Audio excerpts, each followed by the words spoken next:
سرکار، افسوس اس بات کا نہیں کہ آپ نے اپنے ہی ملک کی سب سے بڑی سیاسی جماعت کو محض سیاسی اختلاف کی سزا میں کچلنے کی ناکام کوشش کی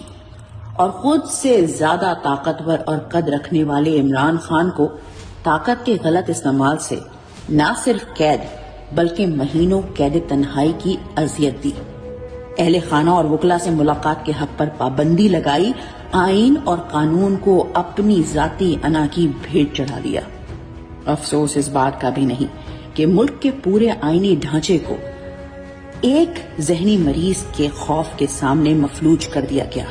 بشرا بی بی کو دباؤ ڈالنے کے لیے غیر قانونی قید میں رکھا گیا اور بہن کو صرف ملاقات کے حق کے لیے سڑکوں پر گھسیٹا گیا۔ افسوس اس بات کا بھی نہیں کہ cancer survivor doctor Yasmin Rashid کو ریاستی انتقام کی نظر کر دیا گیا، ججز کو دھمکیاں دے کر لوگوں کے خلاف فیصلے لکھوائے گئے اور جعلی مقدمات گھڑے گئے۔ یہ تو میں سپریم کورٹ کے ججز سے یہ عرض کرنا چاہتی ہوں کہ چلنے دو اس ملک کو، آپ کے لیے ہم اتنا آسان نہیں ہونے دیں گے۔ انشاءاللہ تعالیٰ یہ حکومت 5 سال پورے کرے گی، اور اگر اس نے کسی نے اس کو ڈیسٹیبلائز کرنے کی کوشش کی،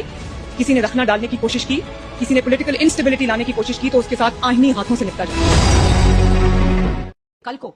اگر ججز کے گھروں میں گھس کر کوئی شخص آگ لگائے گا، اور میں پیشن گوئی کر رہی ہوں، آپ کریں فیصلہ اس کے خلاف، کسی کا گھسے گا۔ افسوس صرف اس بات کا ہے کہ یہ سب کرنے والے خود ذہنی مریض ہیں اور اپنی دی گئی اذیت کے بعد بھی کسی کی ذہنی حالت پر تجزیہ کرنے کی ہمت رکھتے ہیں۔ افسوس اس بات کا بھی ہے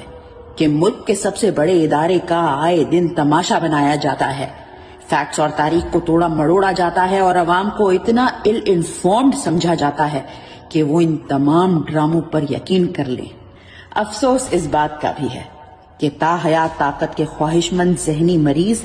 اتنی طاقتیں عدلیہ اور قانون کی دھجیاں بکھیر کر، حتیٰ کہ آئین بھی 2 بار تبدیل کر کے، اب بھی اتنے بے بس ہے کہ عوام کو زیر کرنے میں ناکام ہے۔ اور افسوس تو اس بات کا بھی ہے کہ یہی ذہنی مریض آئین، قانون اور عوام کی عزت کو تار تار کر کے ظلم کے اس ڈرامے کو بار بار دہراتا جا رہا ہے، تاکہ شاید عوام بھی ذہنی دباؤ کا شکار ہو کر ایک ذہنی مریض بن جائے، کیونکہ شاید وہی یہ طریقہ ہے جس سے اس طاقت کو دوام بخشا جا سکتا ہے۔ سرکار، جمہوریت کی طاقت عوام ہے،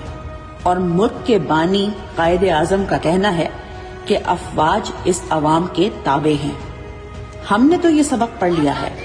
اب ملک و قوم کی بہتری کے لیے